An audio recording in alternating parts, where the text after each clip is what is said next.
Hello, everyone. Welcome to a special edition of CannaDiva Conversations. As you know, we are based in New York State, and there's some serious movement in our cannabis industry for license holders and operators in our state. So I had a great conversation with lead CannaDiva in this all this upheavals. And so we wanted to have a chat. So I have the awesome honor of bringing up the head of strategic partnerships for Biotrack and All Leaves, Miss Anne Forkutsa, whose name I misspelled, but I will fix it. No, you're good. Thank you so much for coming on and telling people what's going to be happening with New York State cannabis and how we can all be prepared for what's to come. Right. Thank you so much for having me. And I love the intro music. I was like popping into that. So that's a vibe. Thank you. And thank you for being here. So seed to sale tracking is coming to New York State. It's coming. It's coming. And we need it. And there's some dates that are happening where certain operators, certain license holders have to be on board with their seed to sale tracking. Yep.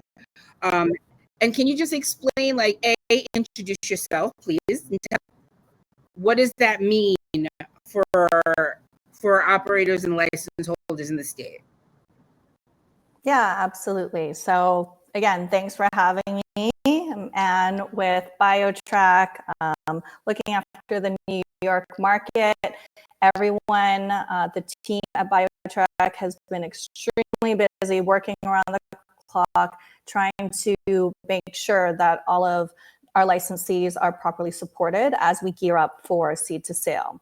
So you'd mentioned there are some dates to be aware of. So the first milestone coming up is August 1st, which is literally right around the corner. That is when all the cultivators and ROs and labs, that's when they should be integrated into the seed to sale system. The next milestone is September 1st, where the processors and manufacturers and distributors will need to be fully integrated into the Biotrack seed to sale system. And then finally, October 1st is when the retailers will need to be integrated into the seed to sale system.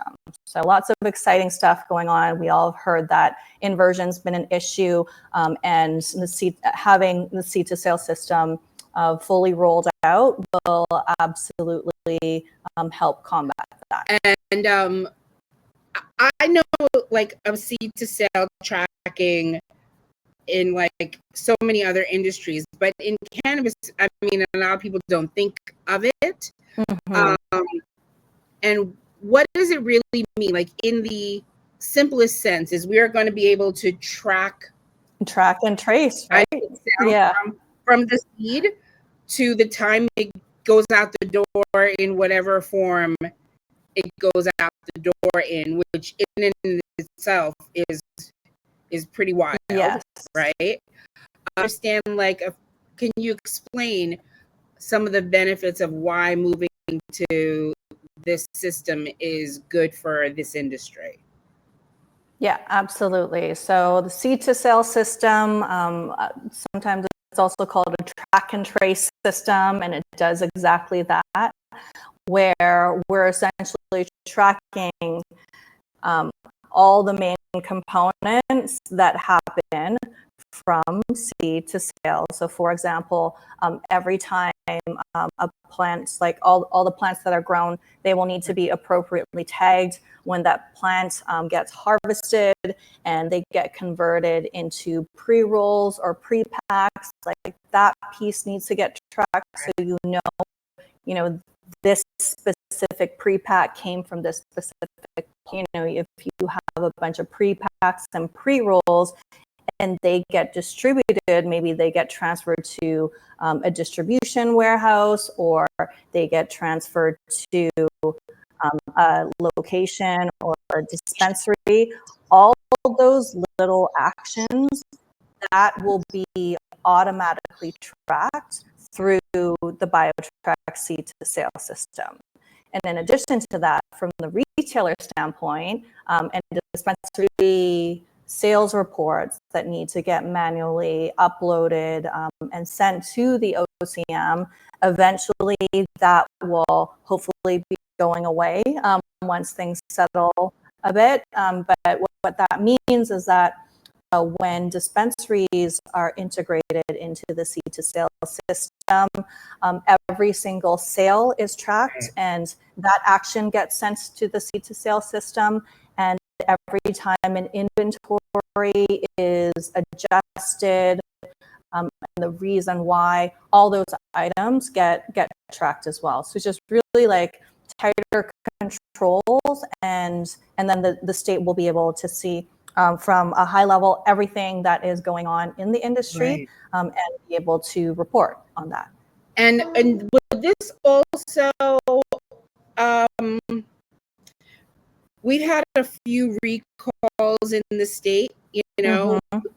Does this also align with, like, oh, if a product needs to be recalled, they can even know where it went? Yeah, the final, you know what I mean? So that's the intention of the seed to sale system. So when it comes to recalls, notifying folks, you know, at a mass level, just being able to centrally control a lot of these items that maybe have been manually managed initially, that will all hopefully improve the operational efficiency of the OCM, because they've got a lot of things to do and they're always really busy. So we're hoping that the seed to sale system will help alleviate maybe a lot of the manual tracking that. And so we have like a small presentation.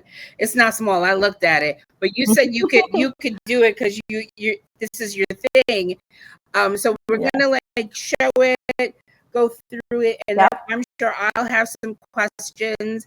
I hold a tier 3 processing license, which means I don't have all those tier 3 you're good processor licenses or license holders. This is for the tier 1s and the tier 2s. Is that correct? So if you're tier 3, you do not have to worry about the specific seed to sale integration. It's the processing and the manufacturing, the partner that you'll be partnered with to be making and manufacturing your product. They will be the ones that have the software that will need to be integrated into the seed to sale system. Fantastic. Okay, so let's get this up here. Oh, that's us. Right. That's us. So fancy, Tanya. I know we are. Look at us. Look at us. So we're going to start talking about what people have been receiving, what they've gotten so far, and all that good stuff. So if someone is a license holder, they would have gotten this already. Yes, so this is hot off the press, Tanya. So last week, all licensees should have gotten some forms of email, depending on the license type you have. You might have gotten different emails, but essentially there were a few emails that got sent out. The first one is actually has your account information. So this is probably one of the most important ones. So this email contains your unique business identifier, your UBI, that correlates to your specific license number, and then a link to log in and essentially connect your license number to your UBI number. So I think if you go to the next slide, you'll see that, okay, there will be a link to set up your initial password for your account, and that link will go to, so this is the portal of the New York State OCM seed to sale system. Okay. I know it's like, don't be judging the look of it, like it works, you know. As long as it does what it's supposed to do. I'm not. Yeah, And then there's instructions. The first step, there's a temporary password. You need to reset your password. And once you're in the system and you're registered, all is good. That will be related to the digital ID tagging system. So that is primarily for the cultivators and the processors and manufacturers, the ones who will need to be doing the tagging of all the products. So retailers, like dispensary operators, they do not need to worry about this part. Because they're receiving tagged items. Is that what it is? Correct. They'll be receiving items that will already have the digital ID tag number associated with the specific products. But the second email, if you're a cultivator, manufacturer, processor, you will need to keep track of this email and be able to portal. OCM also gave digital ID tag credits to each license type. So once you log in, you'll be able to see the number of ID tags that you have that's already been credited to you, and then you'll be able to start using the system. So this is the digital ID tagging system. Now, there's the third piece where if you're a cultivator or a manufacturer or processor, there's inventory software or there's specific software that you're using to manage your products. That's where the integration happens.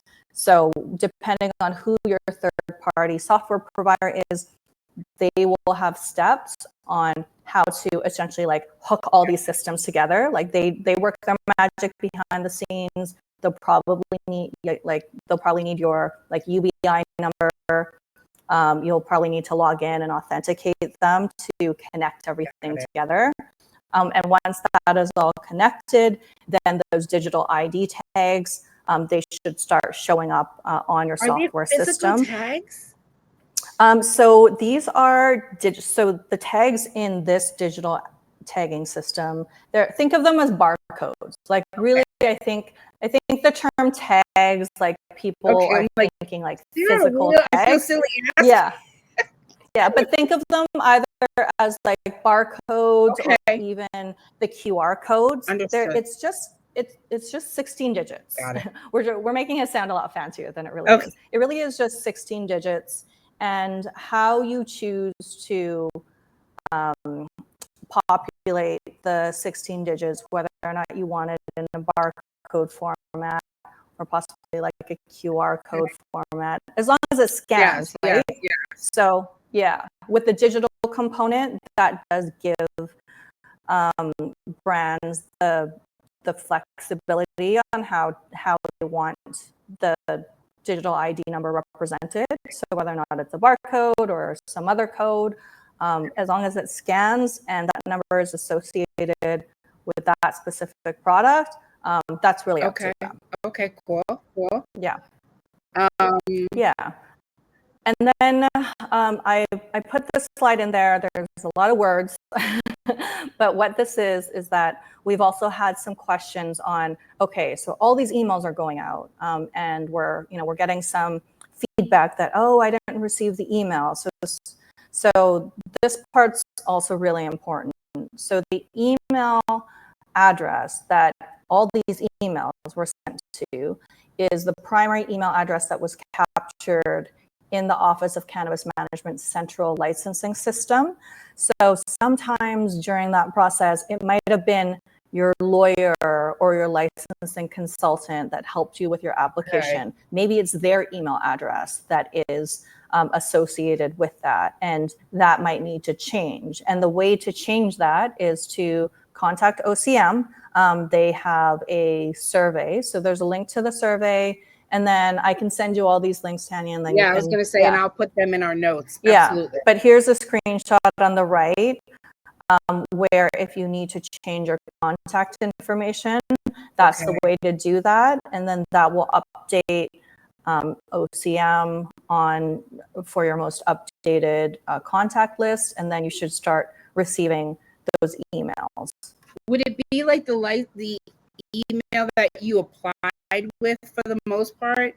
It could be, yes, it could be. So I know that, this survey form, it's been out for a while. So during that time, if you've already made that change, great. Right. Okay. Yeah. Cool. But there's some folks, it's like they haven't, maybe it was their lawyer or their consultant that helped them apply for their license. And maybe that's the one. So I just got a message today from a lawyer saying, oh, I just got like 10 of these emails from 10 different clients. Like, how do I update this? Okay. So, yeah, so I had to share this link to this person. Cool. That's definitely good to know. But you need to be getting all these emails. Yes, you do. You definitely do.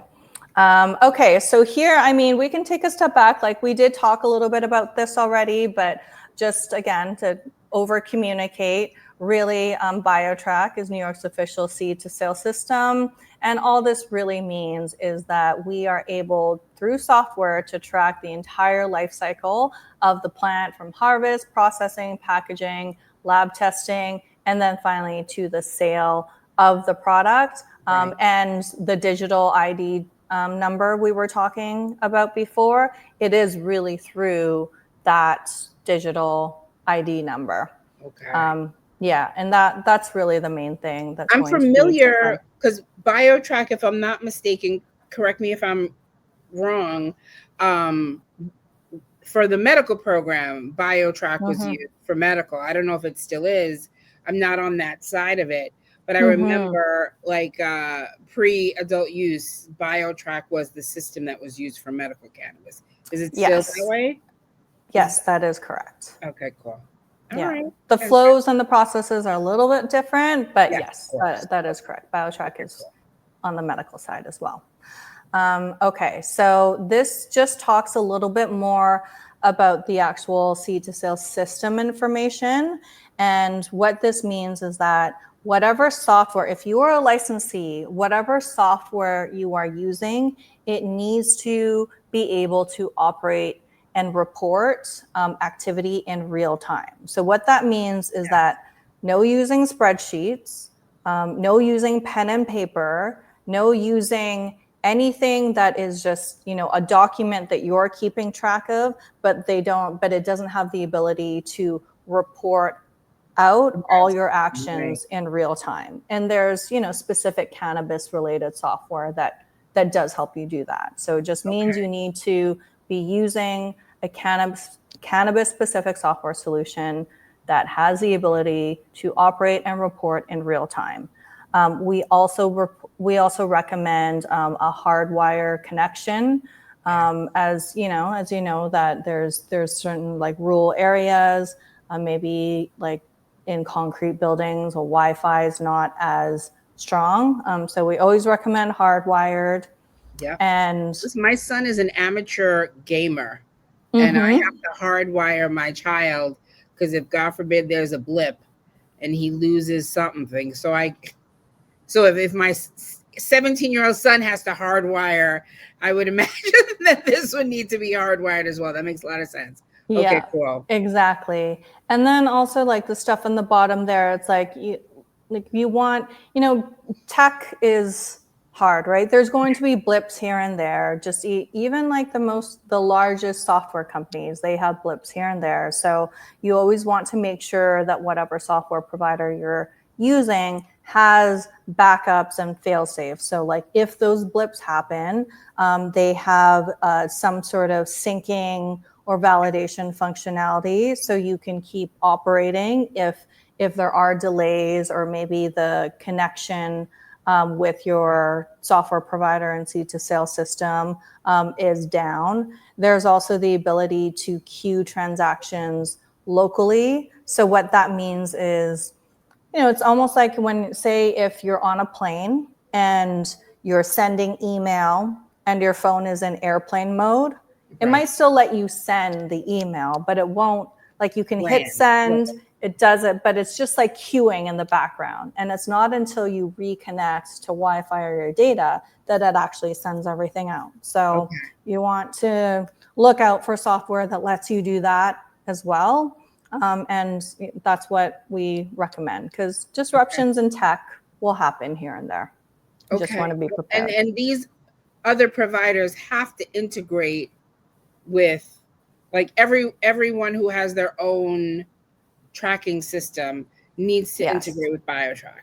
Okay. Yes, they have to. And then we actually have a running list of all the software providers that have successfully integrated into our seed to sale system so far. It's our official Biotrack New York page.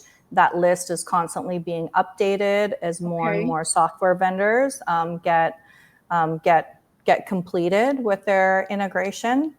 So you see a lot of the cultivators and the manufacturing and processing software providers. You see them, you see a couple of them on the list. Okay, cool. I love that. Okay. Yeah, and this is the stuff that, we already, again, talked about this, where you've got the three main buckets. You've got the cultivators and the processors and the retailers as well. So we can move on to the next slide here. And this is a lot of stuff, but again, this is going through. This is our supply chain, basically, Yes. Yeah, exactly. Okay, so let's go to the next slide and zoom in on a couple of these. Okay. Yeah. So with cultivators, you've got the basic steps. I'm not going to go through all of these, but maybe we can maybe we can post these images and people can go through this in detail.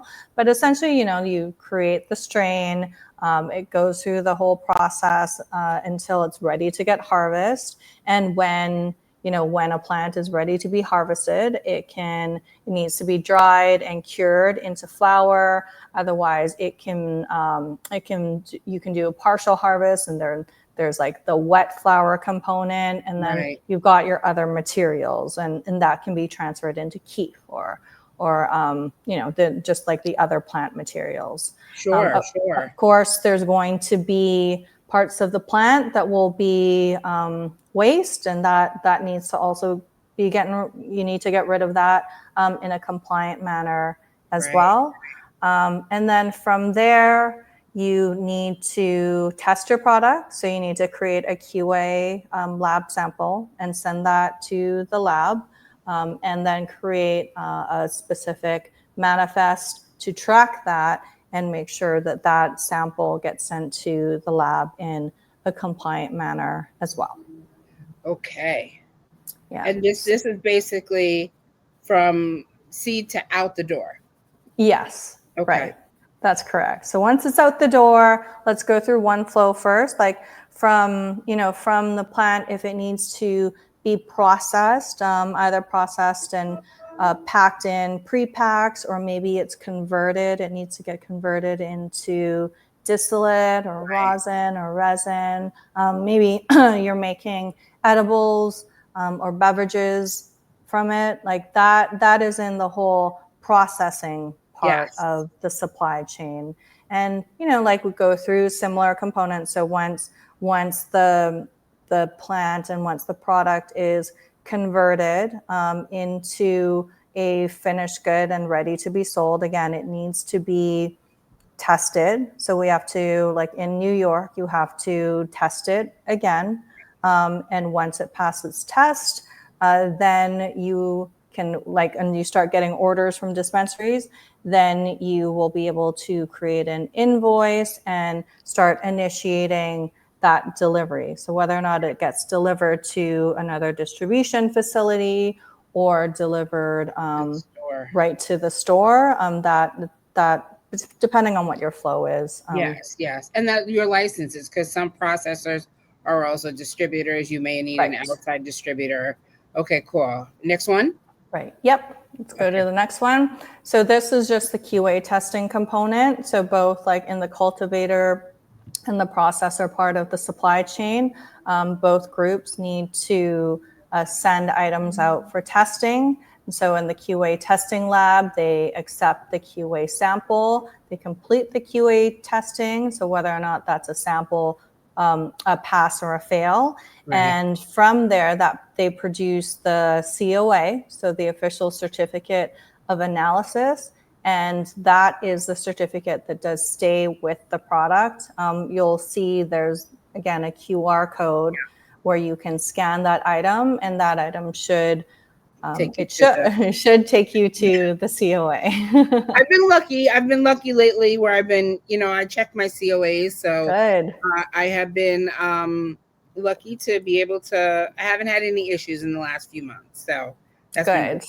That's good. So now we're at distribution. Yeah, so this is only the case where if you happen to be working with another distributor, or maybe you have a distribution warehouse, again, every time product moves from point A to point B, even if it's under the same company, like every time it moves from point A to point B, that needs to be tracked, because it's those items. Once it's been transferred or delivered, you want to make sure that the items that came from location A and got transferred to location B, those are still the same items that arrived, right? So that again is part of the track and trace component.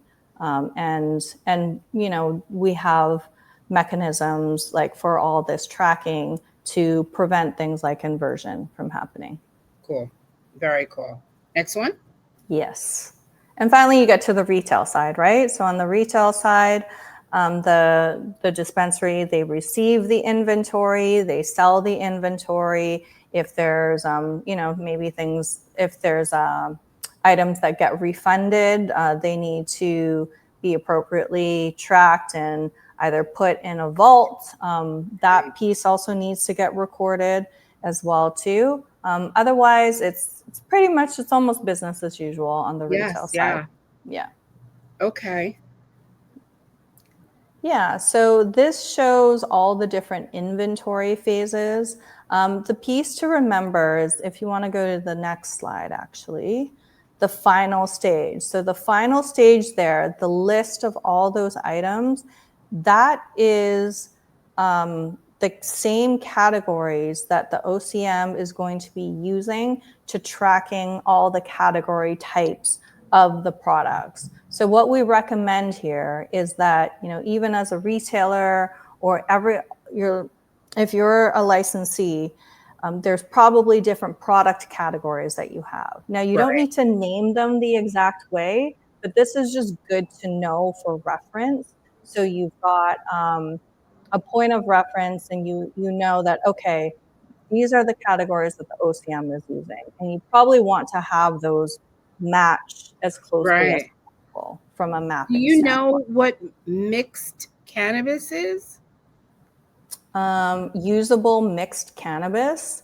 I will find out. That's okay, please. Yeah, because I'm just curious, because I'm like, mixed, maybe two strains mixed, because I see infused. Mm-hmm.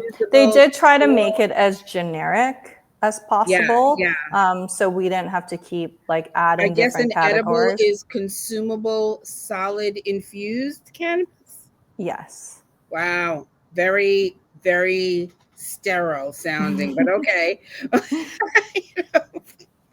Not a gummy, right? Okay, I get that. Right. And so you said these are the inventory phases, or the phases that are, repeat what you said again? Yeah, the category types so in the seed to sale system, these are the category types that OCM is referencing. So starting from the cultivation side, and obviously the final stage would be ready for consumer phase. Right, exactly. So there's that final step. Okay, so this conversion matrix, we have... Yeah, this is the one I saw, and I was like, what the... I know, your head is just about to explode, right? We'll get through it, I promise. We'll get through it together. So this conversion matrix, a high-res version of this is, again, on our Biotrack New York official page. So don't worry, it's not just the size. But if you want to go to the next slide, you can see a slightly zoomed in version. Yes. And all this is it's just showing you, okay, so they're from the plant or certain cannabis products, you have what the item was before, and there is the ability to convert it into other products. Yes. So if you go to the next slide, you can see a zoomed in view of the top part there. Yes. And it's a matrix, and you can see like a lot of it's grayed out, but the items that are marked in green, like the cells there, it just shows you that, okay, an item that was, you know, that was on like the y-axis, like it can get converted into an item in the x-axis. And so again, it just like gives you a point of reference. Wow. Okay. Very cool. Yeah. And then this flow here, it just shows the notion of the lot creation. So again, like every time an action is done, it needs to be tracked. And so for example, if an item is converted from a flower to a flower lot or to another material, or it's converted into keef, all this is saying is like different lots need to be created every time there's a conversion that's happening. Different lots, even though it came from the same plant? Yeah, so it's almost like, how can I? Almost like a derivative of that plant. It will be like an extension, maybe? Yeah, exactly. Okay. Exactly. So you always have your parent, right? And then every time that gets broken down, it would need, there's a sublot action that needs to happen. Yeah. So then each time an item is sublotted, then that turns into the parent-child relationship, and then it can trickle down from there. Okay. I totally understand that. Okay, cool. Thank you. No problem. So this slide shows that, okay, conversions are also really important. So right now, let's say if you are a retailer and you are receiving product, say you're receiving beverages, and the beverages might be in milliliters. When it comes to equivalencies and conversions and purchasing limits, what matters is the usable weight. So it's the dried flower equivalent. So even though you have a 250 milliliter beverage, what matters is the converted usable weight of the dried flower equivalent that's in that beverage. So currently, if you're manually inputting this and you can actually enter what that amount is, after seed to sale rolls out, all this information will be received from the QA lab.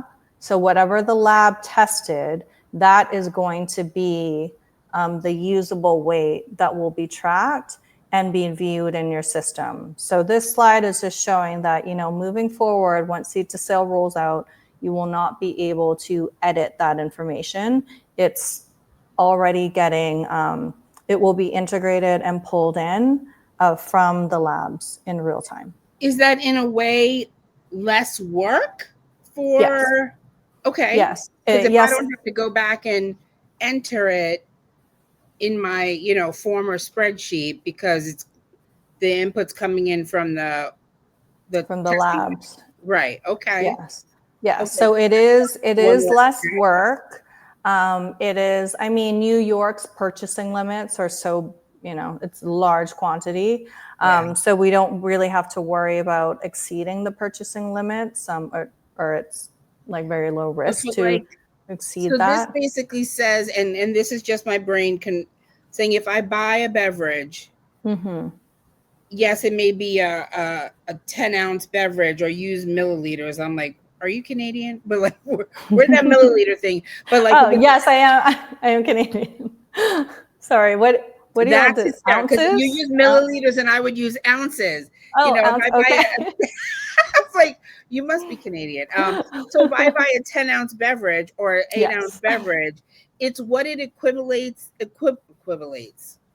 What its equivalent is in THC?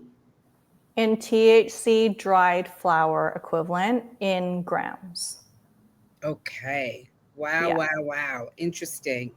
Yeah. Okay. So Well, that will get pulled from the from the labs. wow. Okay, cool. Very cool. All right. Next one. Okay, so this part, this is important for cultivators and manufacturers, anyone that needs to send out their samples to Right. the labs. So what you want to do is, again, when we're talking about the parent-child thing, so when you have all your flower, like once you harvest that flower, you want to pull the sample and you want to test that sample right away. And once you receive that test back, then we talked about, the different lots and the sublotting. And once you have that flower, if you start converting that into pre-rolls or pre-packs or breaking it down into different form factors, that is when this action of sublotting happens. So Okay. all this is saying is that you want to test, the parent flower first, for lack of a better term, Yeah, no, before you start breaking items down. Because if you break them down and then you have to test it, then being able to reverse engineer that will be a lot of work. Yeah, yes. Okay. So you have your harvest, you test it, and before you start making concentrates, pre-rolls, whatever, you have it Right. tested because each of those sublots is a whole other thing, a whole Yeah. other code, basically. Yeah. Okay, cool. Yeah. All right. That was it. I'm reading, scanning. Yeah. Okay. And this is just showing a screenshot example. It's showcasing that test results will be updated in your system in real time, depending on what software system you're using. So this is actually a screenshot of our Biotrack commercial cultivation software solution, where you do have the ability to pull your QA test results in real time. Oh, that's good. That would be a benefit, yes? That is a benefit. So let's say if it is failed, you will not actually be able to add or sell any of the items that have failed the QA test.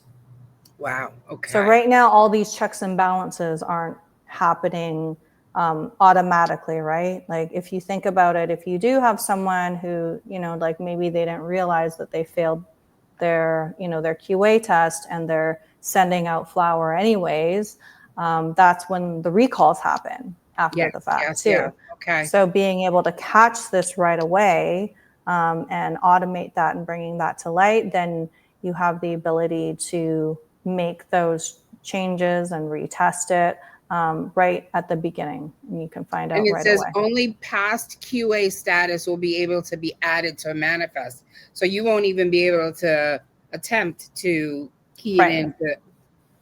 Right. Wow, that's great. Okay. Yeah, so labeling. So again, we won't go through the big packaging and labeling And again, I document will include this link, whatever this link is, in our notes so that everyone can see it.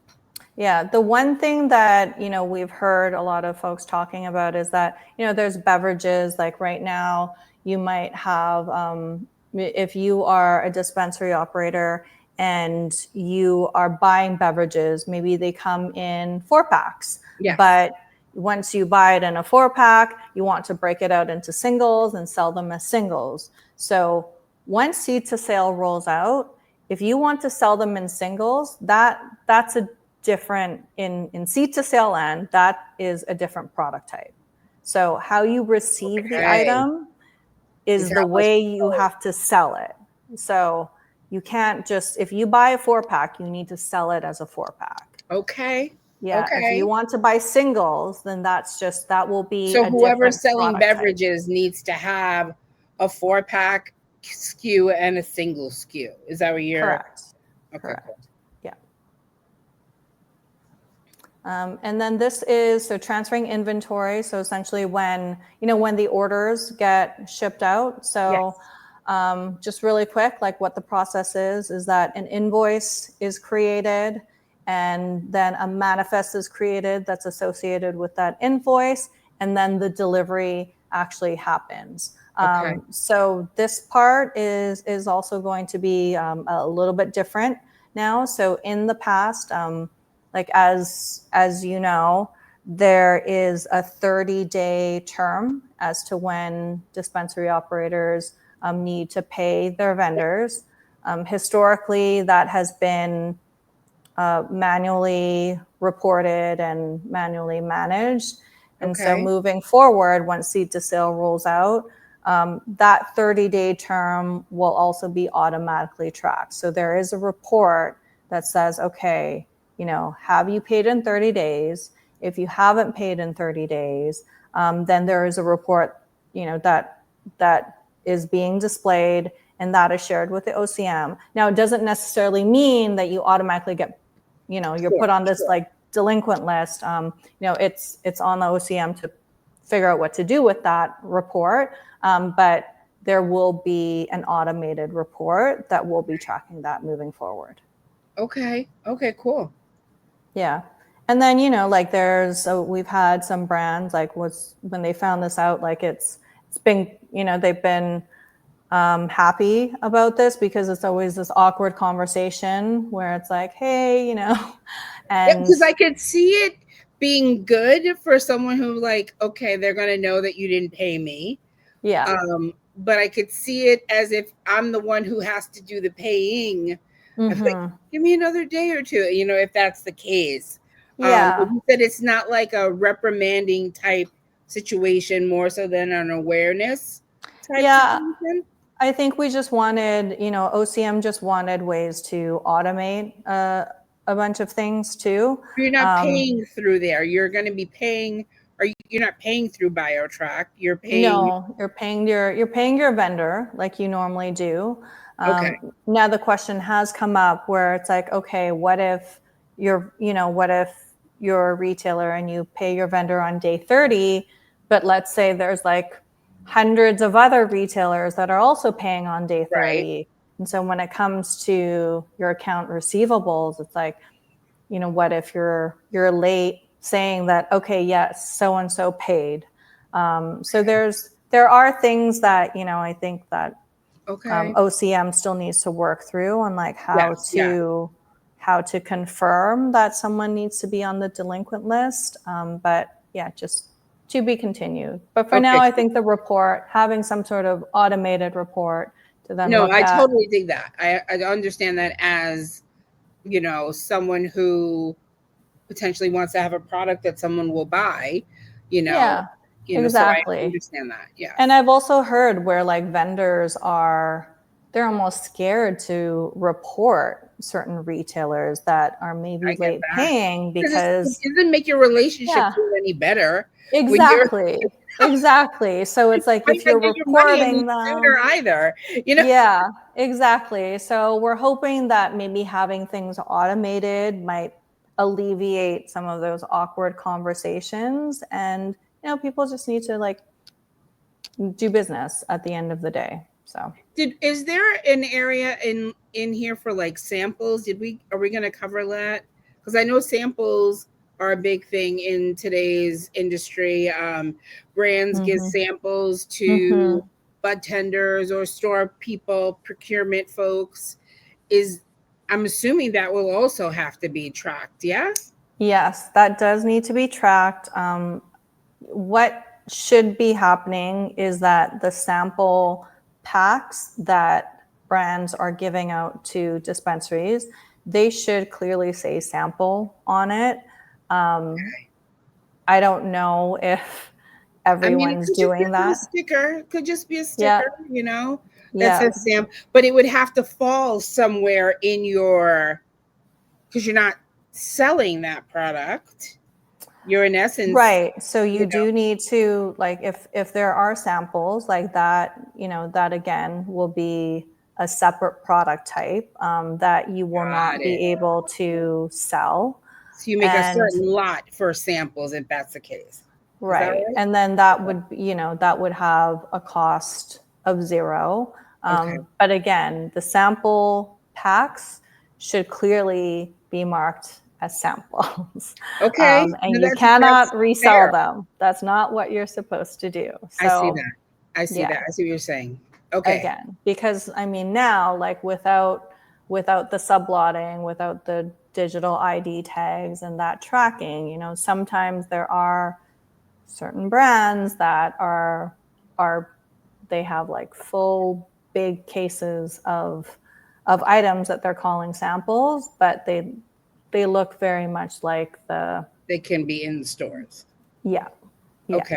They So look more like finished product, like that can go. And I understand that. yeah, I you shouldn't understand be that. doing that. You should not be doing that. Just saying. Yeah, I remember like from, working with medical, there would be, penny sales and you would, stuff like that. And I knew that they had to make an area for these sales or samples or what have you in their tracking system because it still showed up on my PMP. It Yeah. just showed up as a penny, Yes. So, Yes. Exactly. But and I mean, I'm sure, will that be the same system? PMP. What does PMP stand for again? Patient something else? Portal, patient Portal. medical Yeah. portal. Yes. But we're not patients in this case, so I No. guess that's different. Okay. Yeah, Okay. Cool. that is the medical side of things. Okay. Cool. All right. So now this one, best practices. Yeah, so this is just like summarizing everything already we had talked about. The most important thing, like as we're rolling out seed to sale, there's going to be a bunch of training, webinars. Your software vendor is probably going to be conducting certain webinars as well. Make sure that your team members who are in your software system all day, make sure that they're coming to those, to make sure that they're participating. And, just we know that licensees and owners and operators are so busy. They're probably driving while they're listening to the webinar, or they're half listening as they're receiving items. So just make sure that you've got your team there with you that is also doing the training, because there's Somebody no way needs that to be on this. Yeah. Exactly. We talked about the finished like inventory types, like just being familiarizing yourself with those different category types, making sure that they're lining up with your own inventory types in your software system. And then again, like for the testing, you want to pull your QA sample before you begin to break down all your different inventory items and groups. And then familiarize yourself with the marketing and the labeling requirements that OCM has put together, right? And then make sure that your software provider has the ability to queue transactions locally and have some sort of syncing and validation functionality. And again, we recommend a hardwired internet connection if possible. Very cool. And these are our resource links, which again, I will put in our notes. Yep. And so obviously it's going to be, like we said, August 1st, tomorrow, basically. And we have a lot of cultivators in the state, are people running into any challenges now, or is it going smoothly? Because I would imagine there's a learning curve for a lot of this.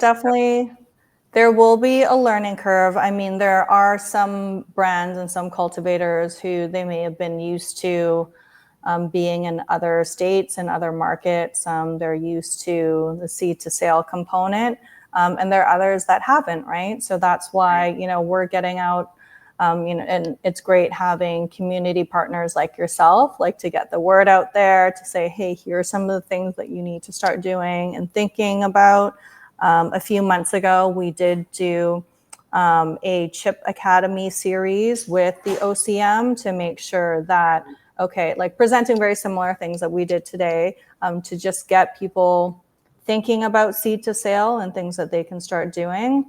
And we've also been talking to all the main association groups and doing our own webinars for our own customers.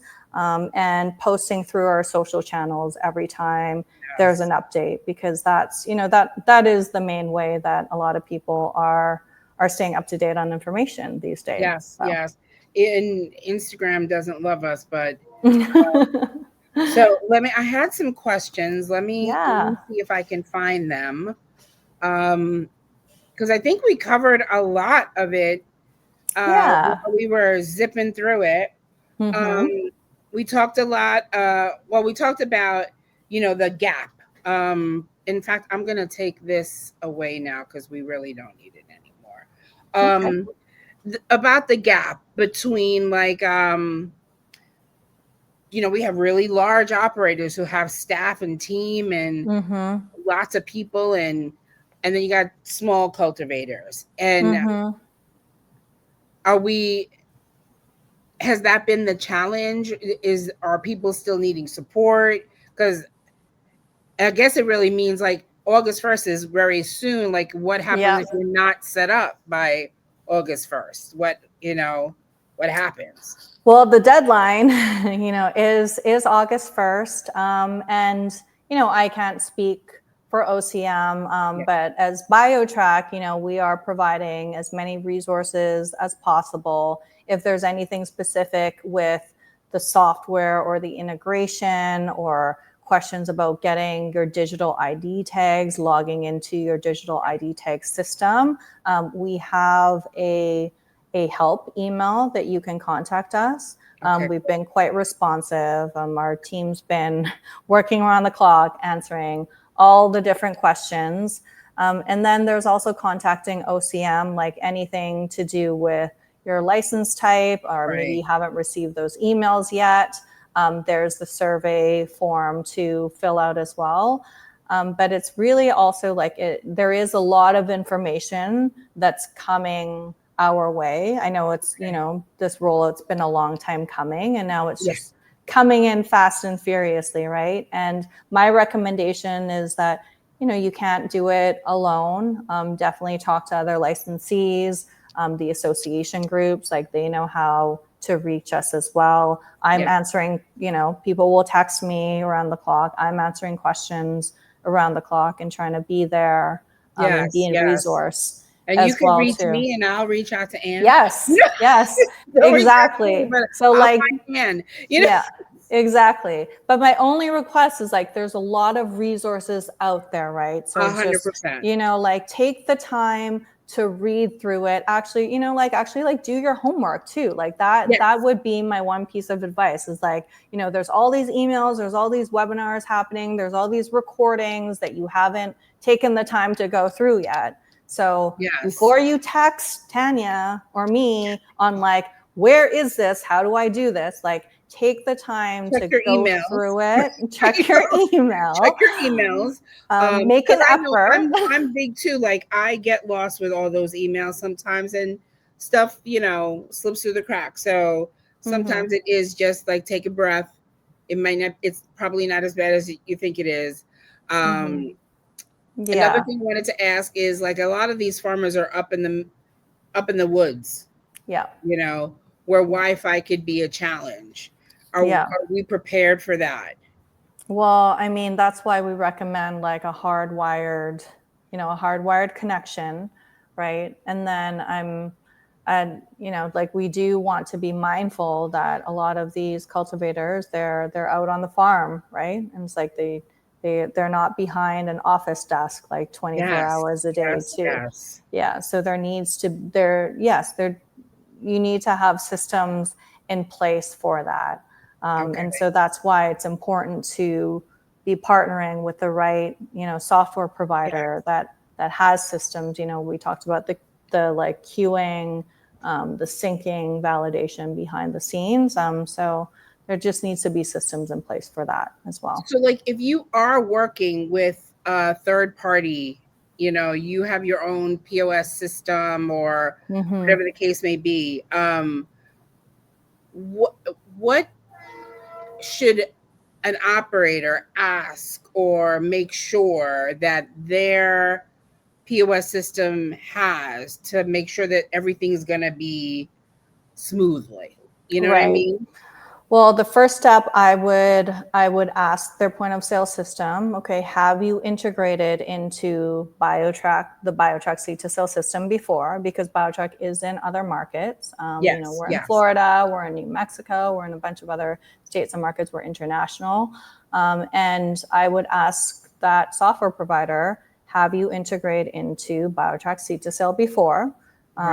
So depending on if they say yes or no, it's like, yes, okay, great. Can you give me 3 references? Just give me 3 references and see how that integration experience is. I love because that. I mean, because as you know, not all integrations are the same, right? Like you could be like, oh, do you have, it's like going to a restaurant. You could be like, oh, you know, do you serve rice? Yes, we serve rice. What kind of rice is that? What's the quality of the rice? You know? Right? So integrations are, I mean, I'm joking, but I'm not. No, like, I totally understand. You have to make sure, because I had heard that some folks were having challenges integrating. But I don't know what that means. Like, you say that you have this list of folks that are already successful with it. Correct. That you are, you know, like key partners that you can work with or that you can integrate with. So it's clearly not impossible.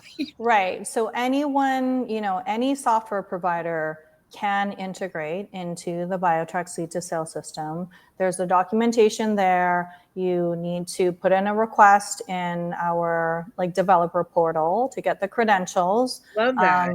And there's all the support materials to integrate. And if there's questions, we also have our own like support email, support line. But yes, like we have quite a few software vendors that have passed our validation test, and they're now listed on our official Biotrack New York page. So as more and more software vendors get, you know, past the validation test. And we're going to get a link to that so we can, yes, for me when I do my stuff, when we post this, because that would be cool. Because then I know some of them have been in New York for a long, long time, and you know, and then Biotrack, if I'm not mistaken, and correct me, has your own POS integration. Yeah, so we have the Biotrack seed to sale side of the business, who works with, you know, OCM and the government, and then we have our own commercial B2B side. So there is Biotrack. So if you're if you have a micro license and you need everything, we do have cultivation, processing, and point of sale for you as well. We have a special rate for micro businesses. But let's say if you're only a cultivator and you only want to focus on that, that's great. We also have our Biotrack cultivation software. We have our Biotrack manufacturing and processing software, or we have all 3. And then our sister company, All Leaves, is the point of sale side of the business. Okay, All Leaves is your sister company. Okay, cool. Correct. I love that. Yeah. Okay, great. Yeah, so we cover it all the entire supply chain. They can go with their provider that they have or want, that can integrate, and they can use you if they want to just go direct.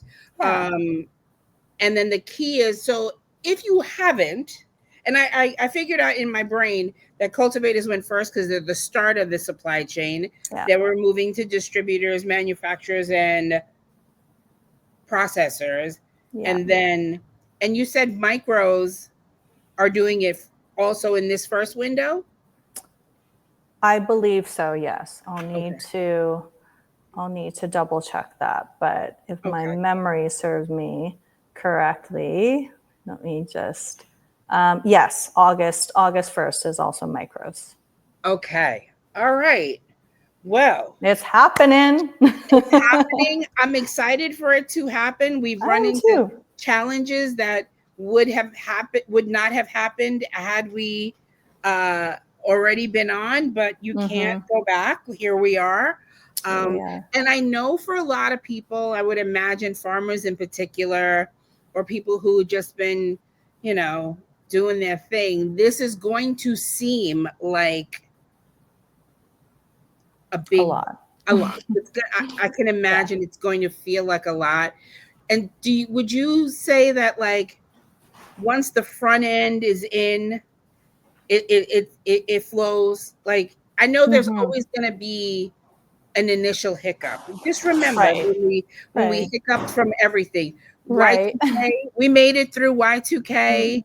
We made it through what when the health insurance system went online, everyone lost their mind. Everything, even when OCM first put the licensing applications out, everything went crazy. Right.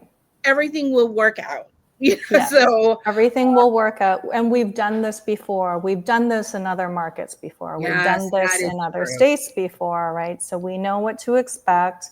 And yes, there will be a period where the market needs to just like work itself out. This will be a new normal, right? Yes. But we'll get through it together, and there'll be resources along the way, and we all want this to work. So yes. So yeah. I'm thank you so much for doing this with me, because I know welcome. chit-chatting one day. And I'm just curious because I want to be a resource for community. So I think a little deep dive, never hurt anybody, a little bit more info around it, because it is a big deal. We're basically moving our industry to tech more than we've ever done it before. Yeah. So and thank you for everything that you've done for the my community. pleasure. This is fun because I like learning new stuff, and this is our industry now, and I know that people are going to have questions when we post this. Post the questions, we'll get them answered. In our notes, I'll have Anne's email. I'll put my email. You know where to find me. But thank you, because this was very interesting, and I'm excited to support. Because tier 3s, we don't got to do nothing.